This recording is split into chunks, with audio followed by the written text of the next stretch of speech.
हर हर महादेव मेरे मित्रों। पता है हम हिंदुओं ने बहुत तरक्की करी है तीन चीज़ों को लेके। पहली ये कि जिन त्योहारों की प्रतीक्षाएं हम 15 दिन से 1 महीने से करते थे कि दिवाली आ रही है, रक्षाबंधन आ रही है, आजकल पता है कि हमारे धर्मगुरु आते हैं, वो एसी में बैठते हैं और हमें ये बताते हैं कि आपका ये त्यौहार इतने घंटे से इतने घंटे यानी 2 घंटे का त्यौहार है। मैं ये सबसे पूछना चाहता हूँ भाई कि क्या और अन्य मजहब पंथ और इनमें है ऐसा कुछ कि वो अपने उत्साह का भी समय निर्धारित करे कि मेरा त्यौहार मुझे इस घंटे तक मनाना है। पता है जो ये सद्भावनाएं थी, समाज एकत्रित होते थे, परिवार एकत्रित होते थे, आजकल इन लोगों के कारण कि दिवाली पूजन का समय ये निर्धारित कर दिया सब। यानी मैं बात करता हूँ आज से 30 साल 35 साल पहले की, जब हम छोटे थे तो हम प्रतीक्षाएं करते थे कि अगले महीने दिवाली, उसकी तैयारियां अभी से चल रही है। हम रक्षाबंधन की इंतजार करते थे और हमारी बहनें बुआएं रक्षाबंधन के 3 दिन पहले से शुरू होती थी राखी बांधना कि मुझे और भी कहीं जाना है, और 5 दिन 6 दिन तक आगे तक चलती थी कि जब भी समय मिला उनको तो वो हमारे रक्षाबंधन में राखी बांधने आती थी। लेकिन हमारे आजकल धर्मगुरु जो शस्त्र और शास्त्र की शिक्षाएं दे, वो आजकल मठ मंदिर छोड़कर टीवी पे बैठ के बहुत अच्छा ज्ञान देते हैं कि आपका समय ये है, निर्धारित कर लो। कहीं ऐसा नहीं हो रहा कि हम अपने समाज से, अपने परिवार से, हम अपनी दिनचर्या में इन सब चीज़ों से दूर हट रहे हैं।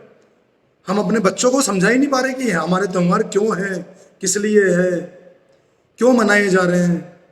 यानी उत्साह का भी समय निर्धारित हमारा तो और कर रहा है, और वही लोग जब हमारे धर्म पे कोई बात आती तो वो मुंह बंद करके बैठे रहते हैं।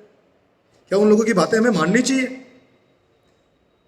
जो एक मंच पे खड़े होके नचवा रहे हैं, ठुमके लगा रहे हैं लोग, और वो धर्मगुरु हमारे कब से ऐसे धर्मगुरु हो गए भाई। और दूसरी, हमने एक नया चीज है ना जो एक हमारे हिंदुओं पे लागू होती है और अन्य धर्मों पे जल्दी से नहीं होती। हम अपने आराध्य को, अपने ईश्वर को आजकल जागरणों में भी, या कावड़ की बात करें या अन्य कहीं भी, यानी कोई भीख मांगने आता तो भी वो एक ईश्वर का रूप बना के आ जाता है। अगर कावड़ भी बात करें तो हम लोग हमारे आराध्य का एक वेशभूषा बनाते हैं और उसको नचवाना शुरू कर देते हैं। या हम जागरण की बात करें तो जागरणों में भगवान कृष्ण के मित्र सुदामा जी या भगवान खुद स्वयं कृष्ण एक राधा नाम की एक और हम बिठाते हैं, उनके साथ नाचना शुरू करवा देते हैं कि उनके अगर हम 10% भगवान कृष्ण की 10% बातें भी अगर हमारे दिनचर्या में हम उतारे ना तो हमारी ये हालत नहीं होती भाई,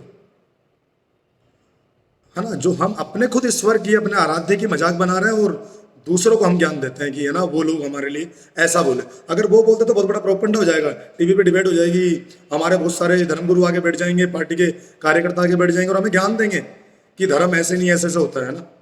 क्यों खुद पे लागू नहीं होता भाई। हाँ, और तीसरी बात जो ये आजकल बहुत ज़्यादा ट्रेंड में चल रही है, जहाँ हो मंदिर पे तिरंगा लगा दो। साहब हमारे केसरिया भी थे, हमारे पचरंगी भी थे, सतरंगी भी थे, माता के भी झंडे थे, है ना। मैं किसी कलर की नहीं बात कर रहा, माता का झंडा था जो हरे रंग का था, या हमारा केसरिया था जो एक प्रतीक है हमारे सनातन धर्म का। हम इन चीज़ों से हट रहे हैं। आपने कभी देखा और किसी मजहब में, पंथ में इन चीज़ों को कि वो अपने चर्च पे तिरंगा लगा के हमेशा वो कर रहे हो, या उन्होंने अपने मस्जिद पे लगाया हो? देखा है कभी आपने? पता है ये प्रोपगेंडा हम हिंदुओं में शुरू होता है और अपने पतन के हम खुद कारण हो रहे हैं। मैं ये बात इसलिए बार बार समझा रहा हूँ कि भाई संस्कृति बची ना हमारी, अगर धर्म बचा तो राष्ट्र है, नहीं तो इस राष्ट्र के टुकड़े बहुत हो चुके भाई। बचा लो जो बचा है उसको, और समझ लो कि हम अपने ही धर्म का मजाक उन लोगों के सामने बना रहे हैं जो हमारे विरोधी बन के बैठे हैं।